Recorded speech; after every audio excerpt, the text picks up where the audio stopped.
Hey guys, welcome back to my channel. Still here in Nashville at Utopia Con, and I am with Geneva Lee. Hi. Which I'm super excited about. I actually read Command Me in 2014. Yeah, that was like when it came out. Yeah, in 2014, and I was obsessed. And that's when you hit my radar, and I was just like, I want to know everything that she does.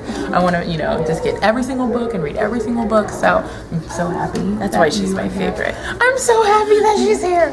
So I really just want to know, like, how you even heard about Utopia Con, how you ended up coming here. Is it your first time?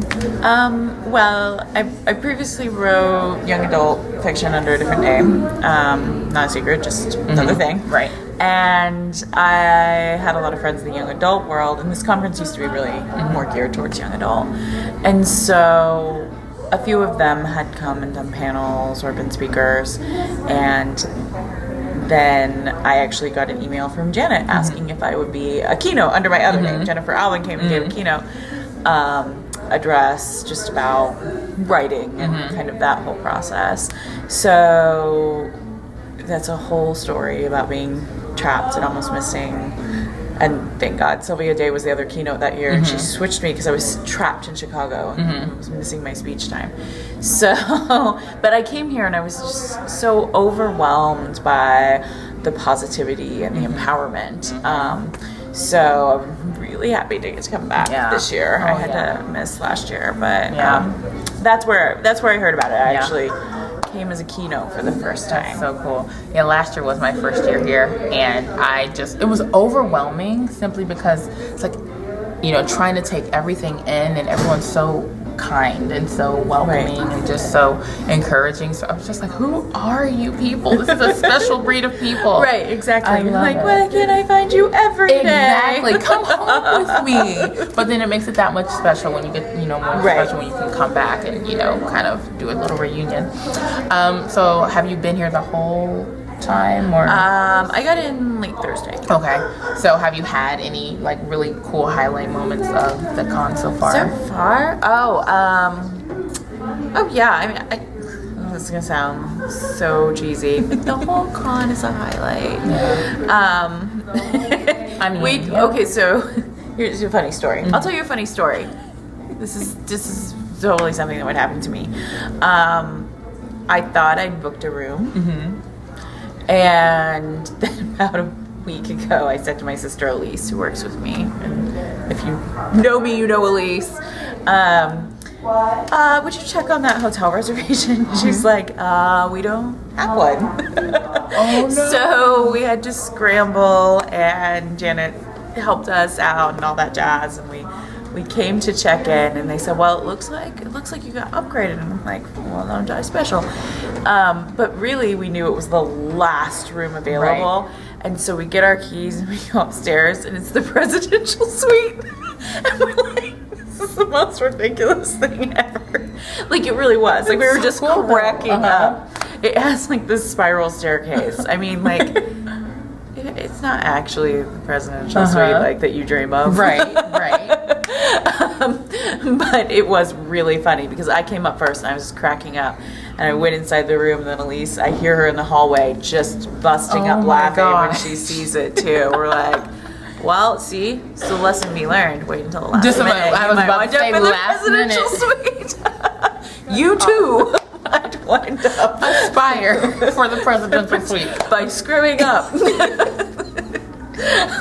So funny. So, okay, trying to calm down.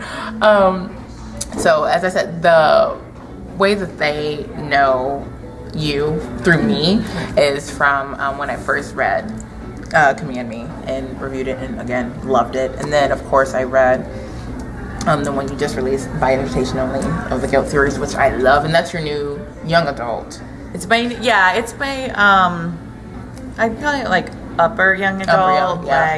It's got younger characters, but I'm not really holding back. I think teens and young adults deal with a lot of adult themes, so I'm not going to pretend that they don't curse or have sex or be dealing with things. So it's It's like my BC Andrews meets Pretty Little Liars series. Yeah. I'm just having so much fun with them. Like, what other screwed up thing can we throw in there? Yeah. Ooh, that's super screwed up. Right. Yeah. So. I read, because when I read it, I didn't know at the time that I read it that it was it 3 parts? Yeah. Multiple parts? It's multiple parts. Multiple parts. We'll go parts. multiple I'm parts. to 3 parts. We'll go multiple parts. We'll go and multiple parts. So when I was reading it and I was done, I said, wait a minute. What? It was just more, my brain was trying to, wait, there has to be more. Where's more? And then that's when I immediately went, and I think it was on your website or something, and I was like, oh, there's more. Okay, never mind. I'll just have to wait for it. So how are you releasing them? Is it... We were going to try to release them a little bit closer together, and then I realized that wasn't very good for my sanity. So thankfully I have legitimately the best readers in the world, because when I went to them and basically said there are... And there were other circumstances, too, that were preventing things from getting done. Like, editors just really don't want to be back-to-back. Right. It's funny. We pushed it back. So they'll be releasing probably every 2 months. Yeah. The second book comes out in the middle of July. So it's really not that long. I can wait. It's really not that long. I wish it was a little bit faster. Because in my head, it's like... The series is called Guilt, Gilt, and it's, for lack of a better term, a guilty pleasure. So I kind of want it to be that, oh my god, I have to read this right now. Kind of like that TV show that you have to watch the next episode of. So, because I love that. I'm a binge watcher. So. Yeah, so... How did you, what was the thought process behind Guilt? How did you even come up with that particular story? Originally, it was going to be a contemporary romance, which is what Royals Saga is. And it was going to be set in Nashville, ironically enough, and it was going to be about whiskey. And then I swear... At the time that I started outlining and working on this, when we came to Nashville and did a research trip, 3 different authors announced Tennessee whiskey or Kentucky bourbon books. And I just basically took a step back and thought, I know that we all see trends. Sports books were just really popular. And I guess in a way I just thought, I don't want to just get lumped in with the trend. This is something I really... because I had the core concept of the murder mystery. And we went to Las Vegas for RT. And we were there, and this family walked through this smoke-filled casino, and I thought, what a terrible place to bring your kid. And then, what a terrible place to raise children. Oh, God. There's just stuff everywhere. You'd be like, don't look at that. Don't see that. Don't do that. Don't... There's so much trouble to get into. So I kind of thought, well, obviously I should start a book about really terrible parents who have kids that are growing up in this situation and have a little too much money and not enough rules. Right. I loved it. I thought it was really, really fun, too. When I first read it, because I hadn't read the comparison, the Pretty Little Liars aspect of it. So when I was done, I said, this reminds me. I can see the Pretty Little Liars feel. So I thought I was clever, and I thought I was the one that was like, it's Pretty Little Liars. And then I clicked somewhere on Facebook, and I said, oh, well, there we go. That's why. This is funny, though, because I started writing this book, and we went to Los Angeles. I swear to God, I'm always somewhere, right?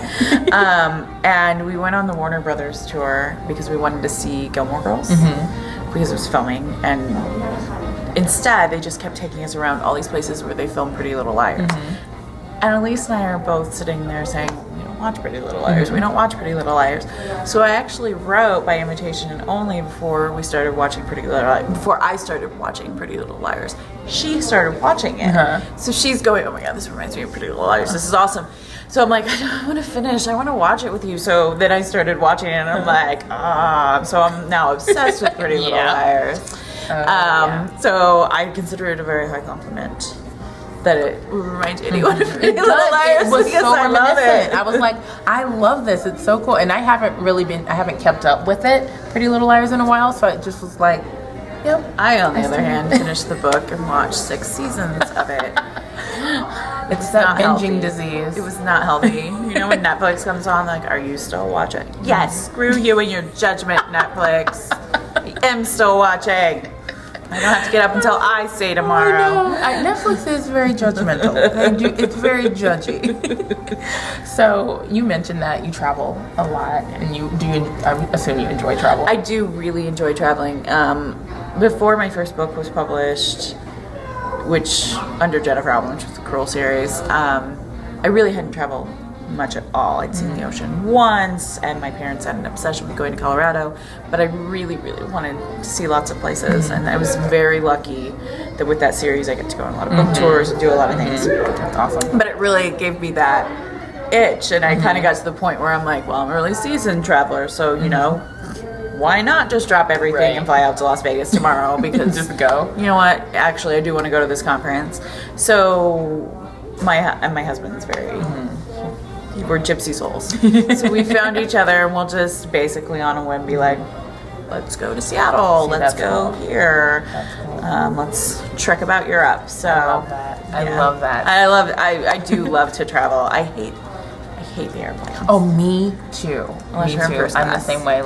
Basically my whole life is just sell enough books that I can buy the always first class ride tickets. first class. Yeah. Because then I can work. I can't work because some dude always like leans all the way back in the seat, and I'm like, do you want a scalp massage? Like, God, I just want some room to type. Right. So since we're in Nashville and you are a seasoned traveler, do you have any cool spots that you really enjoy out here at all? Let's see.